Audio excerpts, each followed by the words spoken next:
미국에 밀입국하는 이민자들의 집단 사망사고 소식이 연이어 들려오고 있습니다.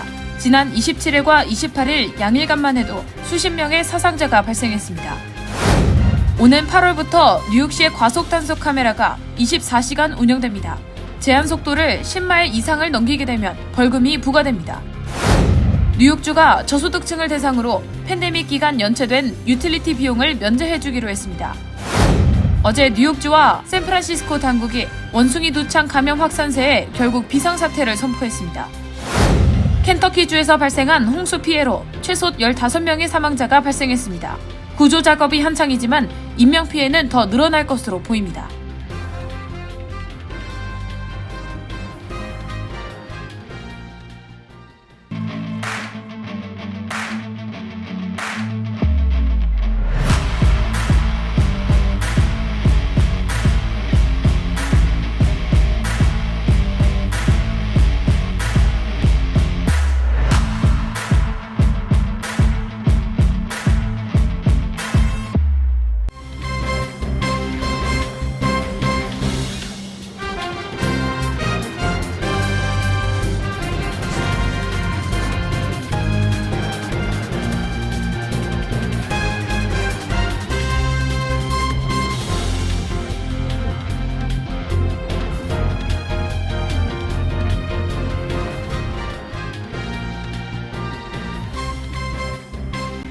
여러분 안녕하십니까?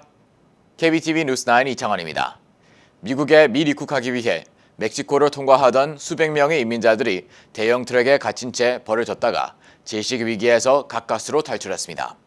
또 어제는 미국으로 향하던 중남미 출신의 이민자들이 푸에르토리코 인근 해역에서 잇따라 숨지고 중미에서 미국으로 향하던 버스가 절벽 아래로 떨어져 탑승해 있던 이민자 10명이 사망하기도 했습니다. 첫 번째 소식 김은지 기자가 전합니다. 오늘 밀레니오 등 현지 언론에 따르면 지난 27일 밤 멕시코 동부 벨라크루스주에서 이민자들 수백 명을 태우고 미국 국경으로 향하던 트레일러가 고속도로에 그대로 방치됐습니다. 숨막히는 짐칸에 영문도 모르고 갇혀있던 이민자들은 산소가 부족해지자 트레일러 지붕을 뚫고 탈출했습니다. 소리를 듣고 온 인근 주민들도 탈출을 도운 것으로 알려졌습니다.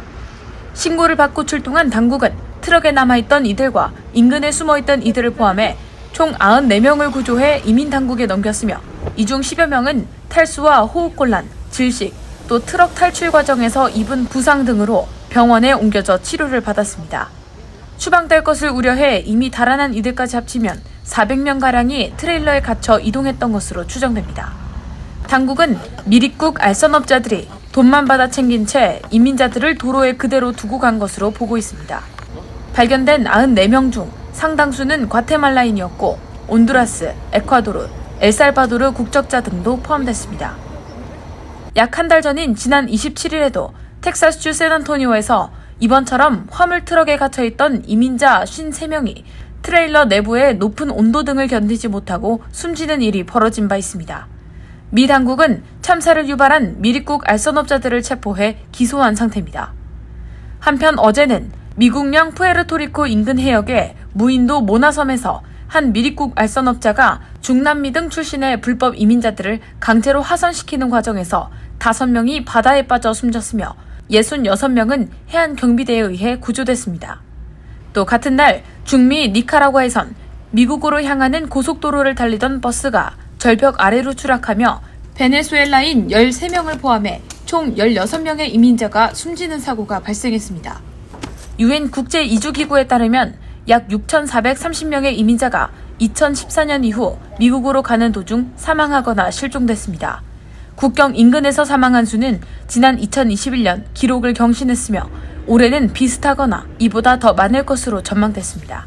KBTV 뉴스 김은지입니다.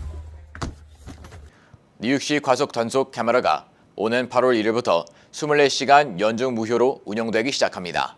제한 속도에서 10마일 이상을 넘기면 벌금이 부과돼 운전자들의 주의가 요구되고 있습니다. 전상희 기자가 보도합니다.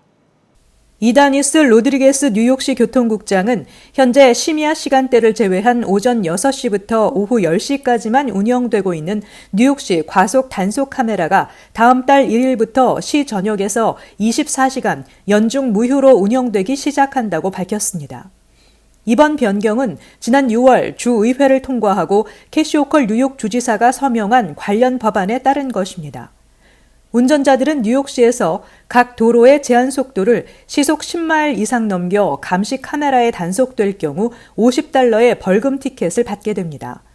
경찰에게 직접 단속당할 경우 제한 속도 위반 수준에 따라 최소 $90에서 $600의 벌금을 낼 수도 있습니다. 시 교통국에 따르면 팬데믹 이후 뉴욕시에서 교통사고가 급증했는데 과속 단속 카메라가 꺼진 심야 시간대에 사망사고 등 치명적인 교통사고가 급증한다는 분석이 나왔습니다. 로드리게스 교통국장은 뉴욕시에서 매년 6만 5천 건의 교통사고가 발생하는데 이 중 대부분은 난폭 운전 때문에 일어난다고 전했습니다. 또 과속 단속 카메라가 작동되는 시간에는 운전자들이 과속하는 경우가 72% 줄어든 것으로 나타나 단속 카메라 운영 시간을 연장하는 방안이 교통사고 발생을 감소시키는 효과를 가져올 것으로 기대되고 있습니다. KBTV 뉴스 전상입니다.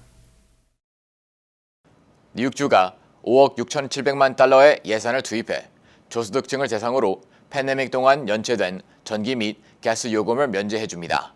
면제 방식은 8월 요금 청구서에 자동으로 반영될 예정입니다. 자세한 소식 전상희 기자가 전합니다. 뉴욕 주정부는 코로나19 구제 프로그램에 배정된 예산 중 5억 6,700만 달러의 예산을 활용해 저소득층을 대상으로 2022년 5월 1일까지 연체된 유틸리티 요금을 한 번에 면제해주기로 했습니다. 이는 8월 요금 청구서에 반영될 예정입니다. 이번 혜택을 받을 수 있는 대상은 2022년 12월 31일 이전에 에너지 어포러빌리티 프로그램, 즉 에너지 비용 면제 프로그램에 등록한 저소득층입니다. 캐시 호컬 뉴욕 주지사는 성명을 통해 어떤 뉴욕 주민들도 팬데믹으로 인한 재정적 어려움으로 전기 없는 삶을 살아서는 안 된다며 주의회가 유틸리티 비용 체납 부담을 줄이는데 2억 5천만 달러를 할당한 것에 박수를 보낸다고 밝혔습니다. 뉴욕주에서는 팬데믹 초기인 2020년 3월 이후 전기 및 가스 요금을 60일 이상 연체한 주민들이 전례 없는 수준으로 증가한 것으로 알려졌습니다. 이번 면제 프로그램으로 뉴욕 주민 약 32만 7천 가구 이상이 혜택을 받게 됩니다. 이들은 혜택을 받기 위해 별도의 등록을 할 필요가 없으며 오는 8월 1일부터 자동으로 면제된 요금 청구를 받게 됩니다. 앞서 미 은퇴자협회 뉴욕 지부 등 공익-옹호 비영리 단체들은 팬데믹 가운데 유틸리티를 내지 못하고 있는 노인과 저소득층에 대한 신속한 지원이 이루어지지 않을 경우 빠르면 5월 말부터 개인 파산이 잇따를 수 있다며 정부의 지원을 촉구한 바 있습니다. 팬데믹이 2년을 지나면서 뉴욕주의 유틸리티 요금 체납은 사상 최대 수준에 달하고 있습니다. 주 전역 유틸리티 공급업체 10곳이 제공하는 자료를 분석한 결과 뉴욕주에서 130만 가구가 전기 가스 요금을 60일 이상 체납하고 있는 것으로 분석됐습니다. 더 시티는 코로나19 팬데믹 전 2020년 같은 기간에 비해 주 전역 유틸리티 요금 체납 가구가 32% 이상, 체납 요금 총액은 2배 이상 증가했다고 밝혔습니다. KBTV 뉴스 전상입니다. 어제 뉴욕주와 샌프란시스코 당국이 급증하는 원숭이 두창 확진자와 이에 따른 백신 부족에 대응하기 위해 결국 비상사태를 선포했습니다. 김은지 기자의 보도입니다. 메리 바셋 뉴욕주 보건국장은 어제 성명을 통해 원숭이 두창은 공중보건에 대한 즉각적인 위협이라고 선언했습니다. 이번 비상사태 선언은 원숭이 두창 대응과 확산 방지에 참여하는 지역 보건당국이 모든 뉴욕 시민을 보호하고 궁극적으로 지역사회 확산을 방지하기 위해 주정부에서 추가 보상에 접근할 수 있음을 의미한다고 설명했습니다. 뉴욕에서는 지난 5월 초 비아프리카 지역에서 원숭이 두창이 유행한 이래 미국 내 가장 많은 확진자가 발생하고 있습니다. 현재까지 미국 전체 확진자 수 약 4,600명 가운데 4분의 1에 해당하는 1,300여 명이 뉴욕주에서 발생한 것으로 파악됐습니다. 뉴욕주에 이어 미국 내 두 번째로 많은 확진자가 보고되고 있는 캘리포니아주에서도 주 전체 확진자의 약 30%가 샌프란시스코에서 나온 것으로 확인됨에 따라 당국은 이날 공중보건 비상사태를 선포했습니다. 런던 브리드 샌프란시스코 시장은 어제 성명을 통해 성소수자 커뮤니티 사람들은 지금 더 큰 위험에 처해 있다며 이들은 두려워하고 좌절하고 있다. 비상사태를 선포해 우리는 가장 위험한 상황을 지속 지원할 뿐만 아니라 앞으로 일어날 일에 대해 더 잘 대비할 수 있을 것이라고 말했습니다. 로셸 웰렌스키 CDC 국장은 최근 원숭이 두창 검사량 증가와 각 지역의 발병 사례 보고 시스템 개선, 원숭이 두창 바이러스 지속 확산 등의 요인으로 미국 내 원숭이 두창 확진자 수는 계속 늘어날 것이라고 설명했습니다. KBTV 뉴스 김은지입니다. 켄터키주에서 발생한 집중호우 및 홍수로 최소 15명의 인명피해가 발생했습니다. 정전 등으로 인해 구조 작업에 차질을 빚고 있으며 피해는 더 늘어날 것으로 보입니다. 조 바이든 대통령은 켄터키에 재해를 선포했습니다. 김은지 기자가 보도합니다. 도시 곳곳이 물에 반쯤 잠겼습니다. 상점들은 알아볼 수 없이 망가지고 아이들이 있어야 할 학교는 이제 홍수 피해로 인한 잔해로 가득합니다. 주민들은 집과 재산, 사랑하는 사람까지 잃고도 여전히 홍수와의 사투를 벌이고 있습니다. Everything's gone, like everything is gone. The whole life is gone. 오늘 앤디 버시어 켄터키 주지사는 주내 홍수 희생자가 15명으로 늘었다며 우리는 많은 가정을 잃었고 여기에는 우리가 보유한 많은 경험을 겪을 기회를 잃은 아이들이 포함되리라고 개탄했습니다. 외신들은 향후 어린이 사망자를 포함해 사망자가 크게 늘 것으로 내다봤습니다. 현재 구조 작업에도 어려움을 겪고 있습니다. 구조팀은 피해 지역에서 쉬지 않고 구조 작업을 이어나가고 있지만 불어난 물과 정전 등이 악영향을 미치고 있는 것으로 알려졌습니다. 켄터키 주정부 측은 인명 구조에 필요한 헬리콥터 수도 적다고 호소하고 있습니다. 정전 집계 사이트 파워 아우티지에 따르면 오늘 오전 기준 켄터키주에서는 2만 3천여 명이 정전을 겪었습니다. 그러나 버시어 주지사는 어제 기자회견에서 오늘 종일 1에서 3인치 수준의 더 많은 비가 예상돼 손실이 커지리라고 경고하며 비상사태를 선포했습니다. Just a disaster, it is an ongoing natural disaster. We are in the midst of it. There are a lot of people in eastern Kentucky on top of roofs waiting to be rescued. There are a number of people that are unaccounted for, and I'm nearly certain this is a situation where we are going to lose some of them. 이어 바이든 대통령도 오늘 백악관 홈페이지를 통해 켄터키주에 재해 선포를 발표했습니다. 재해 지역으로 선포되면 피해 지역 복구 등을 위해 연방 자금이 투입됩니다. 한편 이번 홍수를 두고 일각에서는 기후변화가 피해를 키웠다고 지적하고 있습니다. CNN은 오늘 지구 온도 상승으로 인해 대기가 더 많은 습기를 머금을 수 있게 되고 비로 떨어지게 될 수증기도 더 많아진다라고 지적했습니다. 이와 관련 버시어 주지사도 나는 기후변화가 진짜라고 믿는다고 말한 바 있습니다. 켄터키 외에도 인근의 웨스트버지니아주나 미주리주의 세인트루이스에서도 이번 주 홍수로 최소 1명 이상 사망한 것으로 알려졌습니다. KBTV 뉴스 김은지입니다. 8월 1일부터 인천국제공항과 김포공항을 통해 해외에서 입국하는 여행자는 모바일 앱을 통해 세관에 휴대폰 신고를 할 수 있습니다. 한국관세청은 여행자 세관 신고 모바일 앱을 개발하고 입국장에 모바일 자동 심사대를 설치했다고 밝혔습니다. 여행자가 앱을 통해 휴대폰을 신고하면 생성된 QR코드를 자동 심사대에 인식시켜 세관 신고를 하는 방식입니다. 여행자는 자신의 여권을 촬영해 앱에 개인정보를 등록하면 됩니다. 관세청은 이번에 선보인 여행자 세관 신고 앱이 입국 전 해외 여행지에서도 언제든 신고 가능하고 인터넷 연결이 안 되는 비행기 내에서도 사용이 가능하다고 밝혔습니다. 또 여권 촬영 한 번으로 여권 번호, 생년월일 등 개인정보가 자동으로 입력돼 다음 입국 시부터는 입력할 필요가 없고 기존 종이 신고서 제출 시 별도 기재하던 항공편명, 방문 국가, 여행기간, 신고 일자 등을 입력하지 않아도 됩니다. 연방정부가 배포 예정인 78만 6천 도스의 원숭이 두창 백신 중 10%가 넘는 8만 도스가 뉴욕시에 제공됩니다. 여기에 뉴욕주 보건부는 뉴욕시의 할당량과는 별개로 3만 회 분량을 추가로 받게 됩니다. 이에 따라 뉴욕주가 연방정부로부터 제공받는 원숭이 두창 백신은 총 11만 회분이 넘을 것으로 예상됩니다. 뉴욕시가 최근 온라인을 통해 백신 17,000도스의 예약을 시작했지만 접수 시작 30분도 채 안 돼 모두 마감된 바 있습니다. 뉴욕시의 원숭이 두창 감염 사례는 1,200여 건으로 이는 미국 내 전체 감염 사례의 25%에 달합니다. 보건당국은 감염자가 실제는 이보다 훨씬 더 많을 것으로 추정하고 있습니다. 한편 뉴저지주는 원숭이 두창 백신 추가 배포를 연방보건당국에 요청했습니다. 정부는 9월부터 50세 미만에 대해 코로나19 두 번째 부스터샷을 접종할 계획이라고 뉴욕타임즈가 보도했습니다. 보도에 따르면 파이저와 모더나는 9월 중순에 개량형 백신을 제공할 수 있다고 보건당국에 회신했습니다.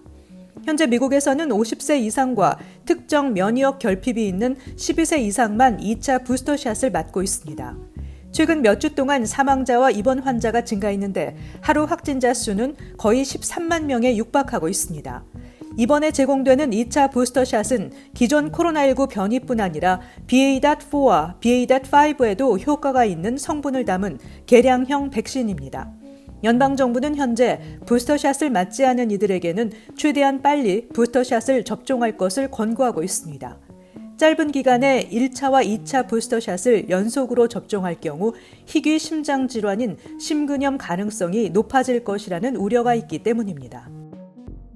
아마존의 뉴욕 제2본사 설립, 맨하탄 제츠 경기장 건설 등을 번번이 반대한 것으로 악명 높은 뉴욕주 공공당국 통제위원회가 맨하탄 펜스테이션 주변 대규모 재개발 계획을 승인했습니다. 펜스테이션 역사와 주변 지역 개발 계획은 물론 자금 조달 계획안까지 통과시켰으며 프로젝트에는 총 220억 달러가 투입될 예정입니다. 계획안은 펜스테이션 인근을 개발해 허드슨 야드와 비슷한 크기로 만든다는 것이 내용입니다. 기차역 공공공간은 기존 12만 3천 스퀘어피트에서 25만 스퀘어피트로 2배 수준으로 늘리고 역 근처에 빌딩 10여 개가 새롭게 들어섭니다. 건물에는 사무실뿐 아니라 주거용 유닛 약 1,800개도 새롭게 생깁니다. 보행자 친화적 거리, 자전거 도로, 광장 등도 마련됩니다. 맨하튼 코리아타운 인근 헤럴드 스퀘어와 펜스테이션을 연결하는 지하 통로도 새 단장합니다.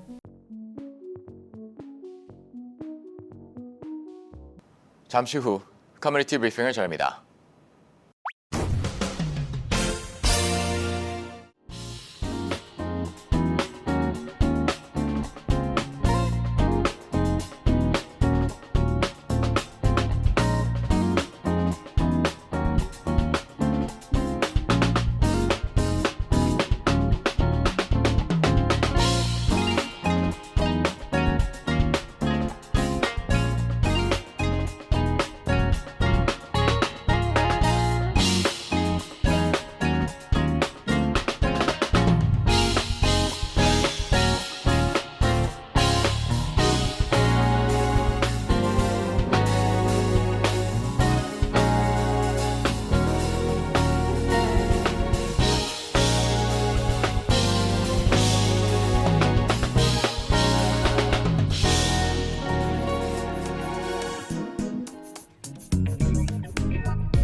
이어서 환율과 증시 전입니다.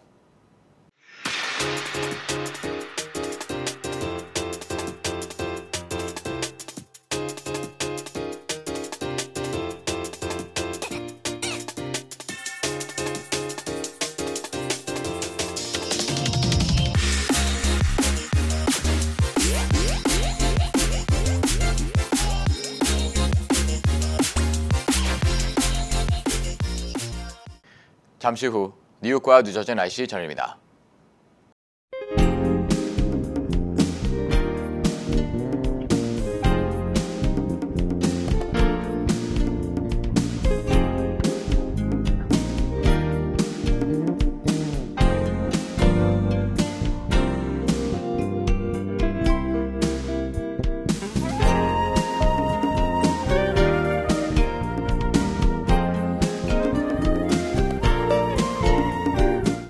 KBTV 뉴스9 마칩니다. 오늘도 시청해주셔서 감사합니다. 편안한 밤 보내시기 바랍니다.